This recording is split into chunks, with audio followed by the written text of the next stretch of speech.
Thank you, Mr. Chairman. Thank you, Mr. Stumpf. I want to thank you particularly for doing something here today that no other person has been able to do in the last 4 years. You have brought true bipartisanship to Congress.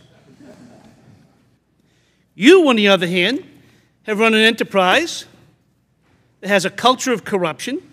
You encourage subordinates to abuse existing customers by opening fake bank accounts. You charge those victims illegal fees, interest, and late charges. And then you send some of them to collection agencies because they didn't pay them. Then you fired 5,300 workers as if you care to cover everybody's tracks. Slapping a bank with a fine isn't going to make that go away. Only 5% of that fine is going to go back to consumers who were harmed. Mr. Stumpf, giving back your bonus isn't going to make that go away. More rules and regulations are going to make this go away. Fact is, regulators sat in that bank for years and did nothing. Instead, the institution pushed forward with a whatever it takes approach to meet sales targets, and regulators sat idly by, either oblivious or uncaring of these bad practices, even after they're reported in the news.